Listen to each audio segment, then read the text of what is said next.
طريقة الفرن، اتمنى تعجبكم. اهو بالشكل الحلو ده اهي، فطاير سهلة مش محتاجة حاجة خالص، تقدري تعمليها من بالك في اي وقت. جميلة. هوريها لكم برضو بالشكل ده اهي.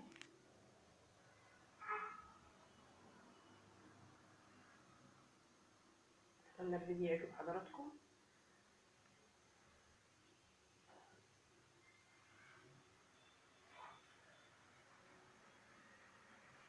السلام عليكم. النهارده هنعمل فطاير بعجين الفطير بطريقه سهله وبسيطه هتعجبك ان شاء الله.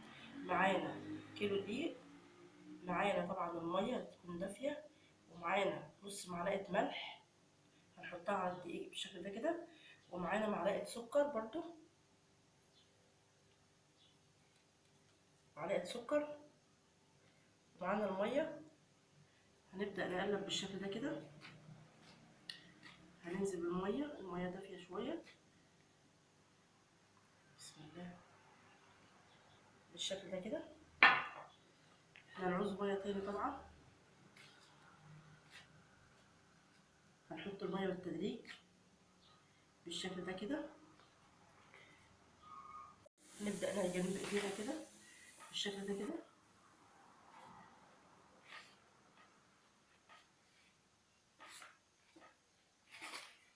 أنا حطيت نص كوباية مية تاني، المية تنزلي بالتدريج عشان ما تكترش منك، وما يكون قليلة انت تقدري تحطي بالشكل ده كده.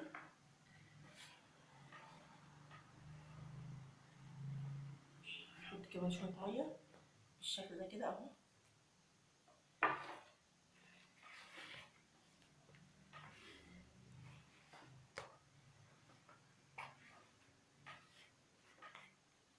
كده هياخدوا كوبايتين مية. انا رشيت شوية دقيق هنا وشلتهم من الطبق، شلت العجينة من الطبق وحطيت شوية دقيق عشان اعجن كويس بالشكل ده كده.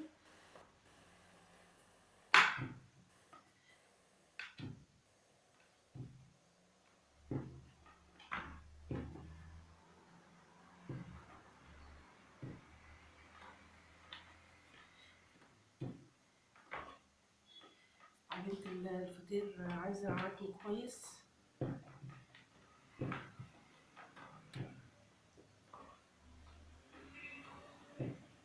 بالشكل ده كده.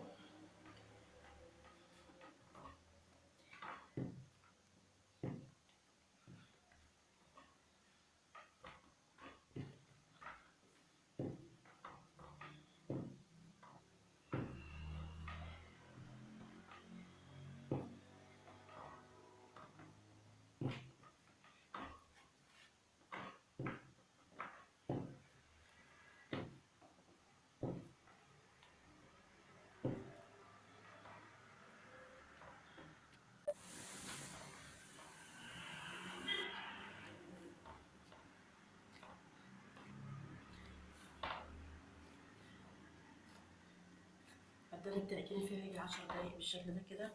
لو عندك عجان اشتغل عليه عادي.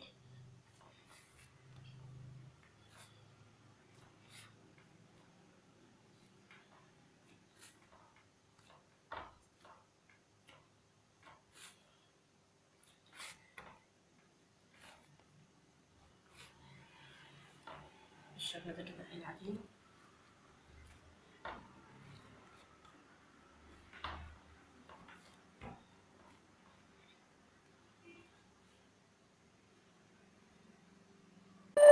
انا بعد ما العجينة عجنتها وسبتها تريح ساعة، بعد كده قطعتها بالشكل ده كده كور صغيرة كده بالشكل ده كده، وبططتها شوية وحطيت على زيت على سمنة بالشكل ده كده اهو،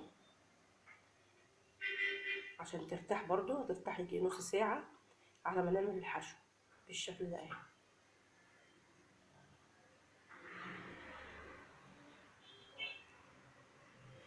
كده هنريح العجينة ديت كمان مرة، هنغطيها كيس نايلون بالشكل ده. بقى هنشوف الحشوة، مقادير الحشوة هي ايه، او الحشوة عبارة عن ايه.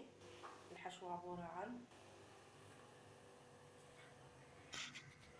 صدر الفرخة بالشكل ده أو مقطعة مكعبات، وطماطماية برضو مكعبات، وبطاطس، حبتين بطاطس قليتهم بالشكل ده كده، والتوابل ملح وفلفل، ومعانا بصلة كبيرة، ومعانا قرن شطة أحمر.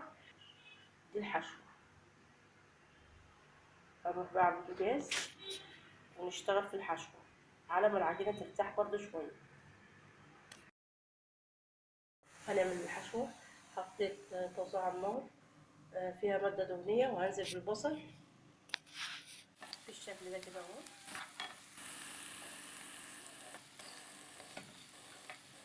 نسيت اقول لكم ان انا معايا 3 فصوص توم يدبل، واروح نزل الفراخ. نزلت بالثوم اهو، هدي تقليبه كده.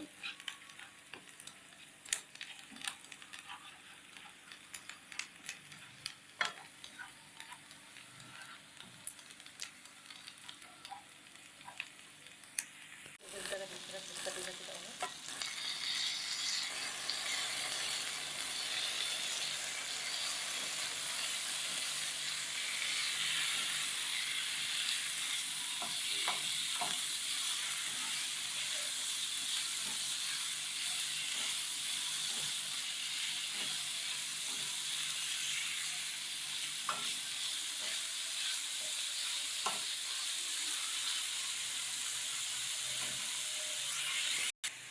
ننزل بقى بالفلفل بالشكل ده كده.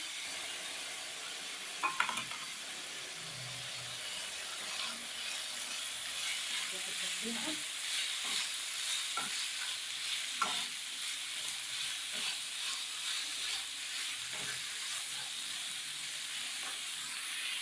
الملح والفلفل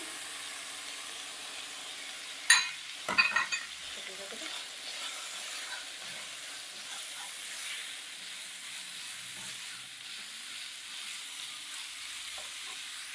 هنزل بالبطاطس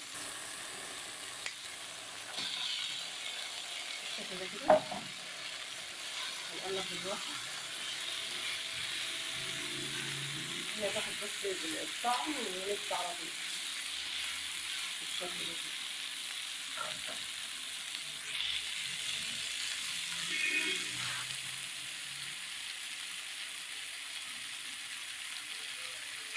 كده الحشوة أصبحت جاهزة بالشكل ده اهي.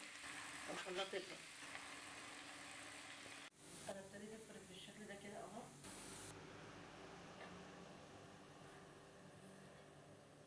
تبقى سمنة بالشكل ده كده. طبقها الطبقة التانية بالشكل ده كده.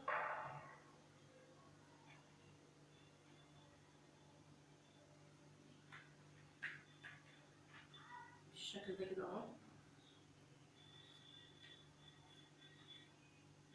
نلفها كده بالشكل ده كده اهو.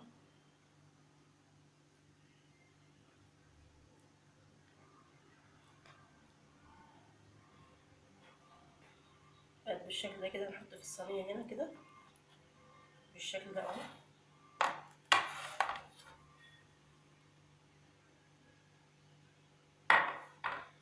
هعمل كمان معاكم واحدة.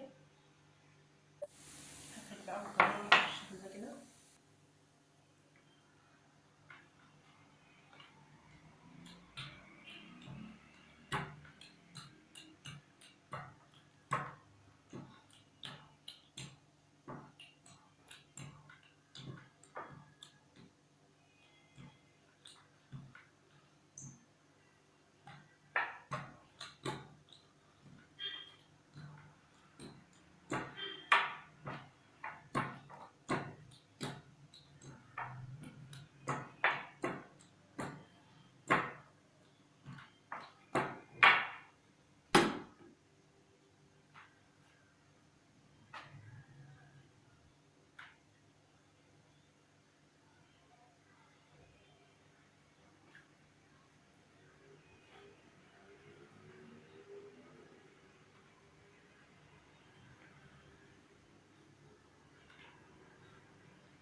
بالشكل ده كده.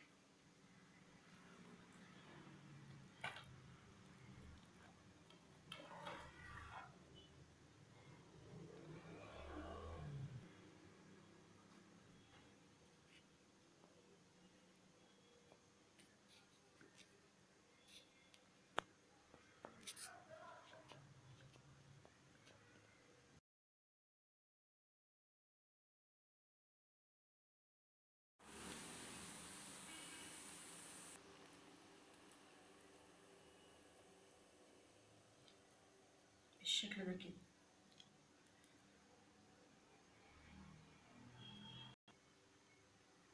هنبدأ بقى نحط الحشوة كده على الوش من فوق بالشكل ده كده.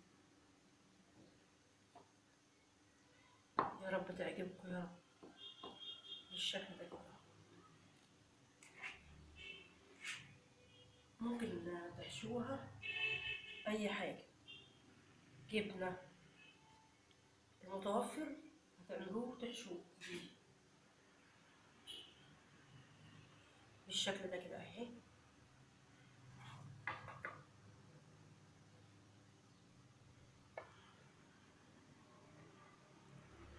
يا رب الطريقة تعجبكم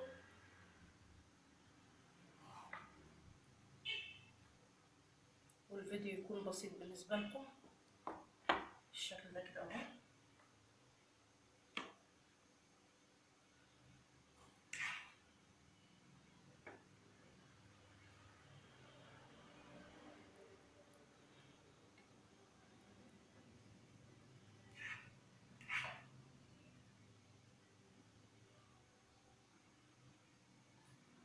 شوية جبنة بقى على الوش.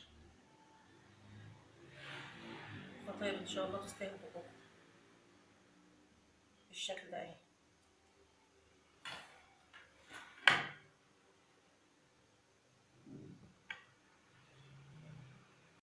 بالشكل ده اهي كده. هدخلها الفرن بعد ما تخرج من الفرن ان شاء الله اوريها لحضراتكم.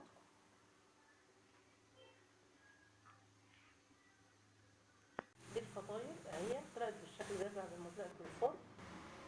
اتمنى تعجبكم اهو بالشكل الحلو ده اهي. فطاير سهله مش محتاجه حاجه خالص، تقدري تعمليها من البيت في اي وقت. جميله. هوريها لكم برضو بالشكل ده اهي.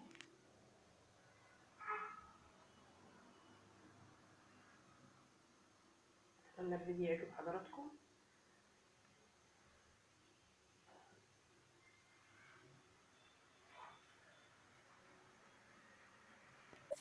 شايفين الفطاير اهي.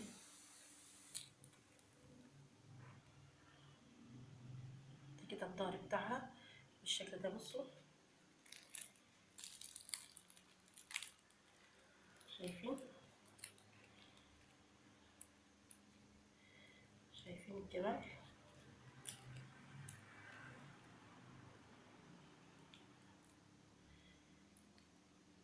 ايه رايكم؟ اتمنى الفيديو يعجب حضراتكم. شايفين الحلاوه اهي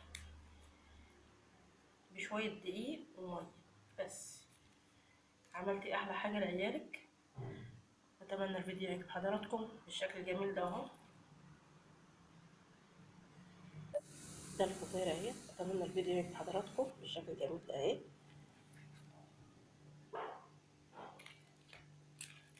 والسلام عليكم ورحمه الله وبركاته.